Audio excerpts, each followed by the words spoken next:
Condition যদি সহযোগিতা করে তাহলে সৌম্য সরকার আপনাকে হতাশ করবেন না।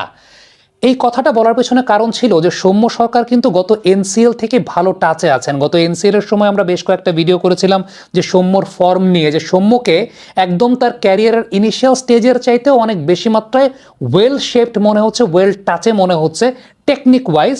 এবং একটা বিষয় খেয়াল করে দেখবেন যে যখন থেকে শৈত্যপ্রবাহটা কেটে গেছে বিপিএল এ, প্রথম দুইটা ম্যাচ আমি ধরবো না, কারণ প্রথম দুইটা ম্যাচে আসলে শৈত্যপ্রবাহ ছিল। এরকম শৈত্যপ্রবাহের সময় আপনি যখন দিনের প্রথম ম্যাচে প্রথম ইনিংসে ব্যাটিং করবেন, it's very difficult for everyone to perform. এটা আসলে আদর্শ কন্ডিশন না। আপনি যদি আমাকে বলেন, আমাদের দেশে কখনো এই সময় জানুয়ারি মাসের এই শৈত্যপ্রবাহের সময় দিনের বেলা ম্যাচই রাখতাম না। এনিওয়ে, যেহেতু আমাদের আসলে কোনো কিছু করার নাই, কিন্তু দিন শেষে ক্রিকেটটা এক্ষেত্রে আসলে খুব নিচের স্ট্যান্ডার্ডে নেমে যায়। সৌম্য সরকার এই বিপিএলে আরও, যদি আমি আপনাকে বলি, এই বিপিএলে সৌম্য সরকার আরও ম্যাচ কন্ডিশন যদি শৈত্যপ্রবাহ না থাকে, বেটার কন্ডিশন যদি তিনি পান, তিনি আরও রান করবেন, আরও বেটার রান করবেন। এই মুহূর্তে সৌম্য টেকনিক ওয়াইজ বেশ ভালো শেপে আছেন। যেমন নাজমুল শান্ত খুব ভালো শেপে আছেন, সৌম্য সরকার খুব ভালো শেপে আছেন। আমি একটা সিম্পল এক্সাম্পল দিই। একই ওভারে সৌম্য সরকার বেশ কয়েকটা শট খেলেছেন। একটা খেলেছেন স্কোয়ার কাট, একটা খেলেছেন ইনসাইড আউট, একটা খেলেছেন কাভার ড্রাইভ, একটা খেলেছেন সুইপ।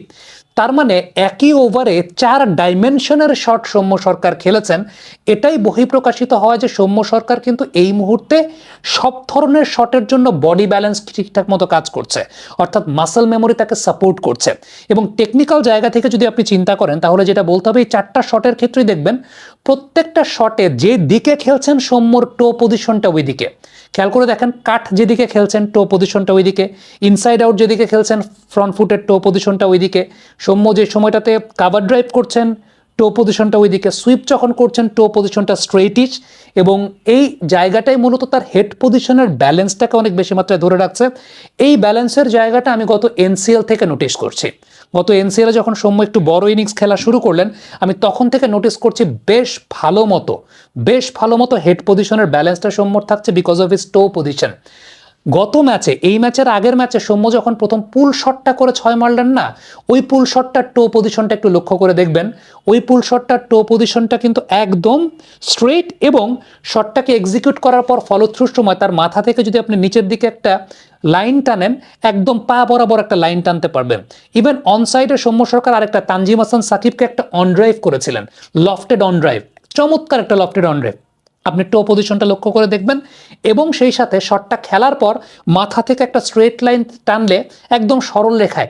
এটার মানেটা কি জানেন? এটার মানে হচ্ছে সৌম্য এখন পারফেক্ট ব্যালেন্সে আছেন, সৌম্য এই মুহূর্তে পারফেক্ট শেপে আছেন, তার মাসল মেমোরিটা তাকে অনেক বেশি মাত্রায় সাপোর্ট করছে। So he is really in good touch. এবং I can assure you one more time, আমি আপনাকে আবারও অ্যাসিওর করছি, আবারও বলছি, একদম কনফিডেন্টলি বলছি, এই বিপিএলে সৌম্য সরকার যদি বেটার কন্ডিশন পান, আমি শৈত্যপ্রবাহের কন্ডিশন, দিনের বেলার প্রথম ইনিংসের শৈত্যপ্রবাহের কন্ডিশন বলছি না, আমি তো চাই না যে ওই সময় খেলা হোক।